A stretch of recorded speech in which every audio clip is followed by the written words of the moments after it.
This is the Jocko Underground Podcast number 219 with Carrie Helton. Carrie is sitting in the seat normally occupied by Echo Charles, but Echo Charles is extraordinarily busy. It's tied up. It's tied up on an extended vacation. We're holding his calls.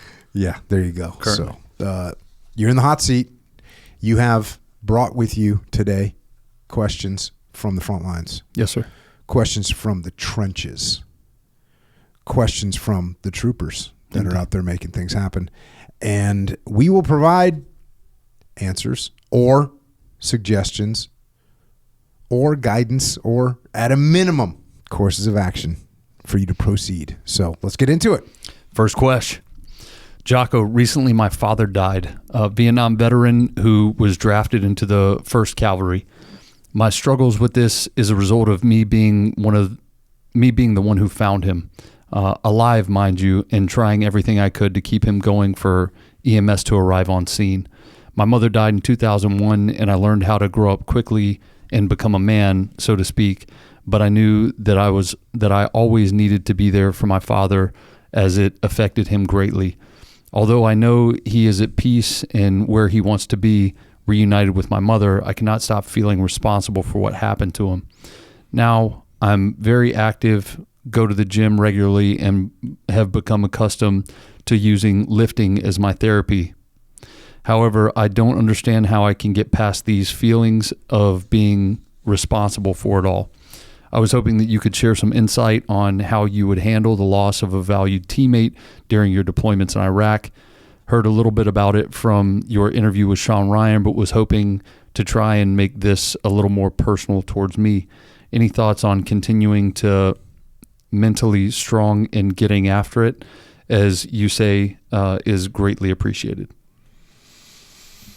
Well, sorry to hear about your dad and sorry to hear about your mom, and thanks to your dad for his service. The 1st Cav in Nam, nothing but respect.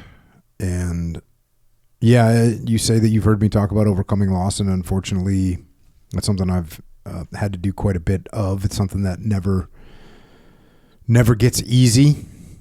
And, you probably heard me talk about my initial reaction, especially in combat, was just to get back to work.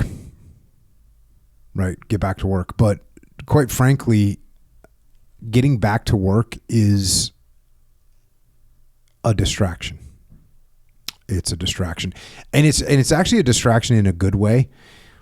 Because in these situations, there's so much emotion that it can be overwhelming. And so I think getting distracted by work is helpful because your mind is trying to process all that emotion, and you can't just get wrapped up in that emotion. I've seen families do the same thing, or family members do the same thing after loss, which is focus on whatever, like the logistics of the funeral and the memorial service and the execution of the will and all these things, and it helps them. Now, you're clearly through that phase. And by the way, I'm glad you're getting after it and using weights as therapy. There is a chance that you need actual therapy. Like, that's a real thing. You have, I had my friends to talk to. I don't know who you've talked to about this. Your mom's also has died. So I don't know, you got brothers or sisters or someone that you're talking through this stuff with. But if you aren't talking to anyone about this, there's a chance that you need to. You need to go to some therapy. Use the protocol that I used, first unintentionally, but eventually intentionally, which is write about it. Write about, what happened with your dad. Write about what you miss about him. Write about how you feel. That's a good thing to do, but you might need to go and talk to somebody, which is perfectly normal. Because I think that where you're at, you're past the phase of like, hey, we're just going to work through this. That can get you through a little bit, but you're looking at the big picture right now, and part of what you're talking about, I guess, is that you somehow feel responsible, which is in this scenario, it does not seem realistic to me. Death is part of life. There is a beginning, there is a middle, and there's an end, and nothing can stop that. Not the best doctors in the world, not the best scientists in the world, not the person with unlimited money. No one can stop this from happening.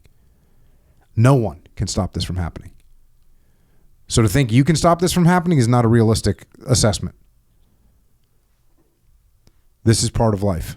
It is completely and utterly unstoppable. And, in a way, I'm sure that can seem very terrible and awful and threatening and overwhelming, right? To think, hey, we're all going to die. That might be part of the thing that's bothering you. I don't know. For me, the fact that death is imminent is kind of comforting because there is no choice but to accept it. There's no choice but to accept it. You can't fight against it. There's no other option. It's not like you're in a pressure situation. You have to make a decision. There is no decision. This is what's happening. There's no other possible way. It's going to happen to us. It's going to happen to our family. It's going to happen to our friends. It's going to happen to our enemies. It's going to happen. This is just it. And again, to me, it's not a bad thing. It's every story has a beginning, a middle, and an end. Every story has a beginning, a middle, and an end. And life would not be so precious without death. In fact, life wouldn't be a thing without death. It wouldn't be a thing. It wouldn't be a thing.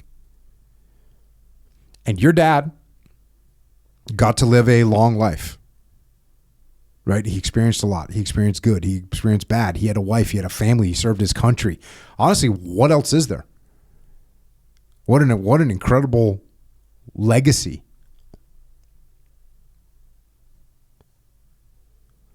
So to me, in the same way that I try to live my life to honor my friends that I've lost, I think the best possible thing that you can do is honor your dad. And you honor your dad by living the best life possible. And part of that is not wallowing in or being remorseful about something that is not under your control. I promise you, your dad does not want you to feel that way. He is begging you to stop feeling like that. He wants you to carry on. I promise you. He wants you to go and live life, the best life possible. Every day, every minute, every second. That's what he wants. So that's what I would do if I were you. That's what I do. You ask, how I handle sharing of loss of teammates. Live a life worthy of their sacrifice. And for you, live a life worthy of his sacrifice. He made all kinds of sacrifices for you. I'm a dad. Being a dad is a massive amount of sacrifice. But you know what? The reward is incredible. And you know what the reward is?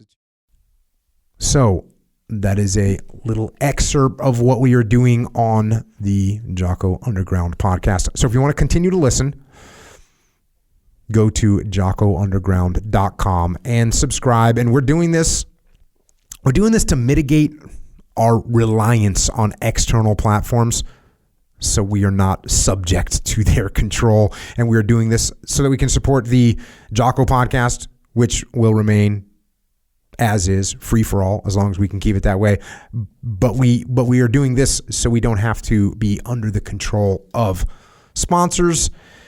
And we're doing it so we can give you more control, more interaction, more direct connections, better communications with us. And to do that, we're building a website right now where we'll be able to utilize to strengthen this legion of troopers that are in the game with us. So thank you. It's jockounderground.com. It costs $8.18 a month. And if you can't afford to support us, we can still support you. Just email assistance@jockounderground.com and we'll get you taken care of. Until then, we will see you mobilized underground.